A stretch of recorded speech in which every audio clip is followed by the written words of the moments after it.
Bonjour à tous et bienvenue sur boursicoté.com pour cette nouvelle analyse technique du CAC 40 en clôture avec une séance qui avait pourtant bien commencé puisqu'avec un gap haussier, on validait le franchissement des 6510 points pour au final revenir sur cette zone, combler le gap, casser la zone des 6510 et clôturer en baisse puisqu'avec une clôture à 6485.30, le CAC 40 perd ce soir 0,23% par rapport à la clôture de la séance précédente. Donc on avait plutôt une belle hausse qui avait été portée par Wall Street hier soir, mais c'est aussi Wall Street qui a fait chuter donc l'indice parisien, puisque suite à la diffusion du NFP et donc des chiffres du chômage américain qui se sont révélés meilleurs que ce qui était attendu, la crainte d'un resserrement monétaire rapide est réapparue sur les marchés et donc on a enfoncé le clou jusqu'à ce résultat.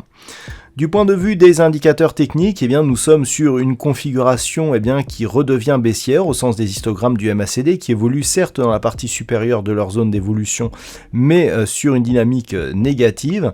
Du point de vue du RSI, on se stabilise ici autour de la zone 50 mais dans une configuration qui reste très légèrement haussière. Les volumes sont nettement inférieurs à la moyenne, ceci étant dû partiellement à l'absence des investisseurs anglais, avec aujourd'hui un nouveau jour férié puisque nous avons la poursuite du jubilé de platine de la reine.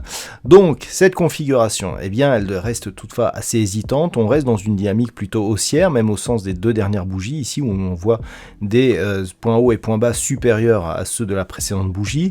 Par contre, on a ici un signal qui aurait pu nous donner une formidable impulsion haussière et qui s'invalide. Donc clairement, on a un signal ici d'affaiblissement. Et donc la semaine prochaine, il faudra observer à ce que les cours ne repassent pas ici sous la zone des 6450 points.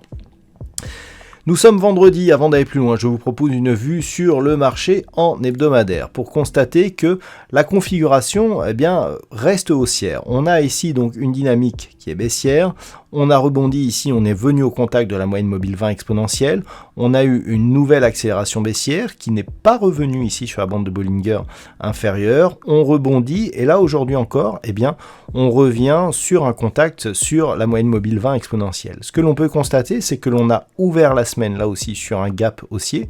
Ce gap a été rapidement comblé, mais on s'inscrit plutôt dans une tendance de poursuite du mouvement suite à l'impulsion ici sur la zone des 6100 points.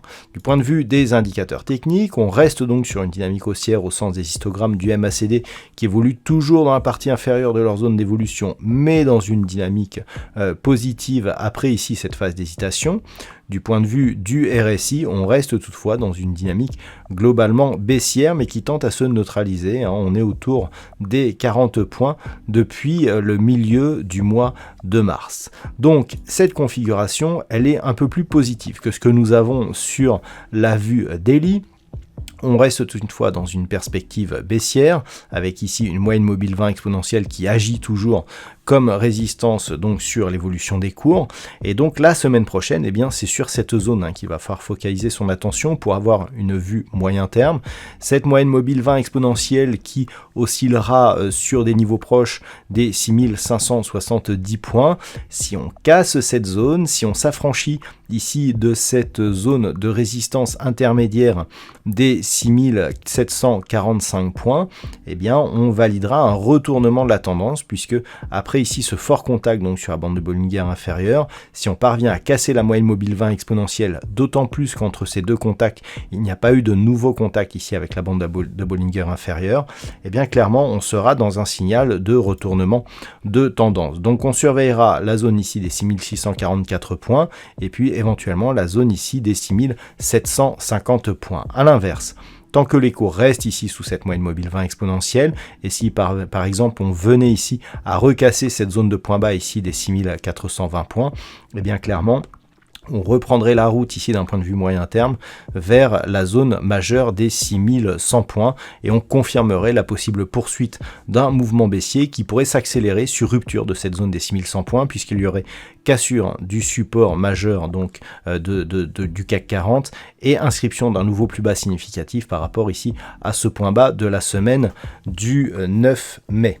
Voilà donc les points à surveiller pour la semaine prochaine. Maintenant, si on revient sur la vue daily, comment appréhender donc cette séance? Alors, tout se jouera autour des 6510 points.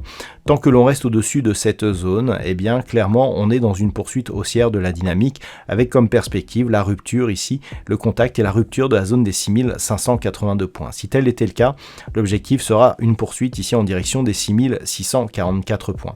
Par contre, si on casse ici ou que l'on confirme une évolution inférieure à cette zone des 6510 points, on aura donc ici impulsion plus haut inférieur au précédent, accélération baissière. En cas de rupture ici de cette zone des 6415 points, eh bien nous aurions une possible accélération, voire une poursuite du mouvement en direction des 6364, puis éventuellement sur rupture de cette zone, sortie du petit trend que nous avons ici, et donc inversion de la dynamique au profit d'une tendance plus baissière.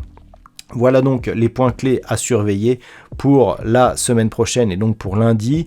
D'un point de vue statistique, le fait d'avoir ici cette bougie qui marque un gap mais qui est comblée et qui est plutôt un signal d'affaiblissement fait un petit peu changer les statistiques. On aurait une phase de consolidation marquée un peu plus proche et donc dès le début de la semaine prochaine avec potentiellement donc un retour ici sur cette zone des 6400 points. Par contre, suivi d'une reprise d'un mouvement haussier à partir de la fin de la semaine prochaine. Donc on pourrait éventuellement avoir ce type de mouvement pour la semaine prochaine, ici un retour et une reprise possible. Voilà donc ce que l'on peut dire sur cette configuration technique pour ce soir. Je vous souhaite de passer un très bon week-end. On se retrouve dès lundi prochain pour de nouvelles analyses techniques, toujours sur le site boursicoté.com.